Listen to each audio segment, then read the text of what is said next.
Ladies and gentlemen, are you ready?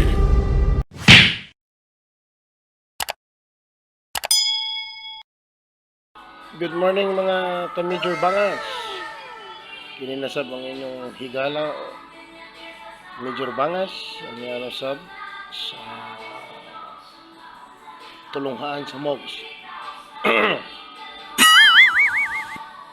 Nakoy-gasikaso kamay diri sa eskwelahan. Daklit lamang mag-vlog ko. No? Kini po si matingalam mo unsa ni akong gi-video.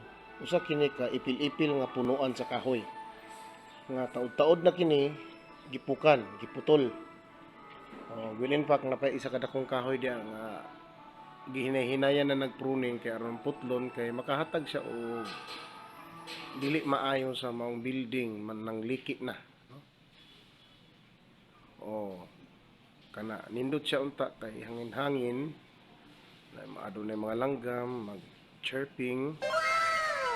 Pero on the other side of the coin, hatag siya o pagka-alarma sa building tungod kay ang iyang gamot ilawom na kaya ng liki na unya ang mga langgam anay lang ipangkaon nga mga liso sa mga prutas nagtubo na diya sa atop, no?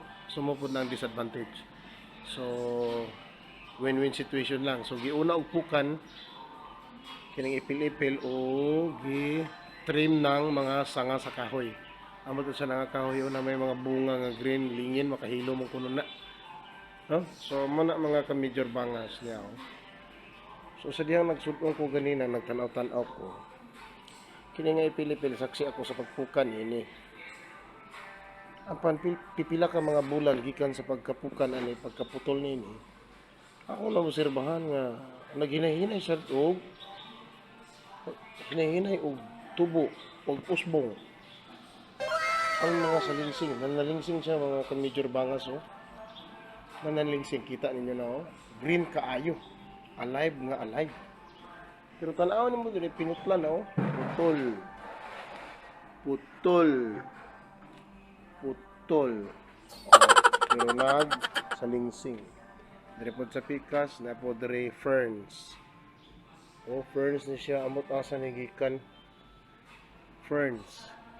Nitubo siya sa wall. Ferns.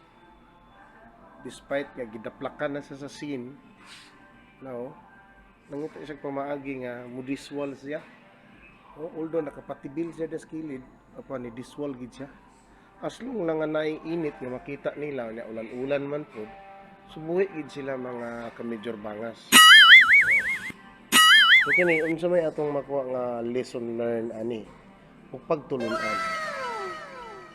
Usa nga makuha ani nga mga pagtulunan mga ka-Major Bangas. Kung ato kining ipasumbingay susama sa usa ka kinabuhi sa tao. No? Remember mga ka-Major Kabangas nga ang kapobrehon sa usa ka tao murag sa ato nga ultimo murag kaluhan na, mura na siya og anino sa atong kinabuhi. Apan, tinuod kayo day ang gisulti, gipamulong sa Biblia, sa pulong sa Dios. Nga nagaingon, ang Ginoo dili mo hatag, ang Dios dili mo hatag og problema nga dili nato makaya. So unsa man nga problema, financial, sakit, balatian or whatever. Sudunga lamang kaning usa ka punuan mga ka-Major Bangas nga giputol na. Apan ang iyang mga ugat ani nanalaytay pa dito sa tumoy, nakahumol pa sa yuta despite nga natumba siya apan siya nakigbisog. Tanawa sa iyang pakigbisog taliwala ang giputol na siya nanalingsing. Nanalingsing ang iyang mga dahon, green kaayo supang. Supang kaya mga salingsing. Baga na siya mga ka-Major Bangas. So, usa lamang kini pagpahinumdum ka nato isip mga tao. Kaning kahoy naman ni kinabuhi. Wala lang sa espiritu kalag. Usa lamang kini sa pagpahinumdum ka nato nga luyo sa kapito sa kinabuhi. Aduna pagipaglaom mga igsuon.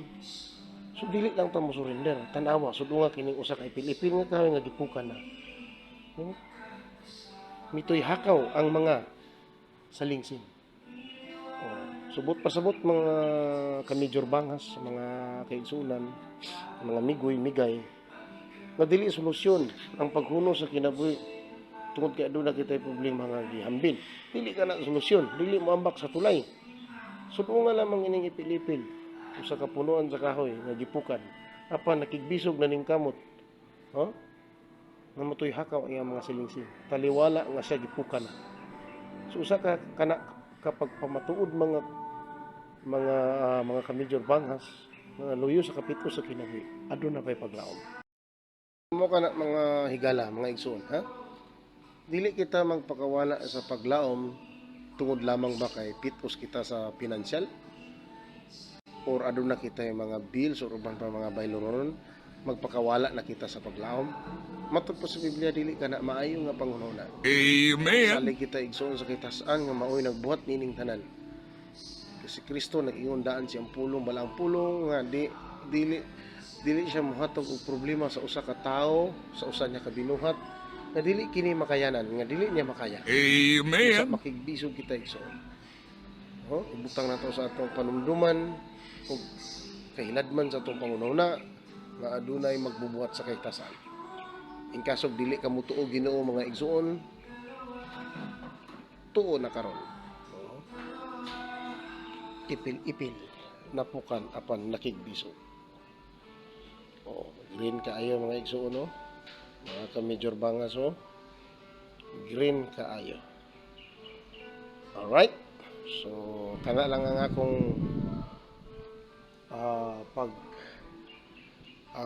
encourage sa inyo mga igsoon, mga kamidyor bangas. No? Wala imposible sa Dios. So, diyan lamang siguro kutob mga kamidyor bangas. Ug ayaw kalimot sa pag-like and subscribe sa atong YouTube channel. Kawanders TV, Ronel G. Kider. Babu ang Ginoo magapanalangin.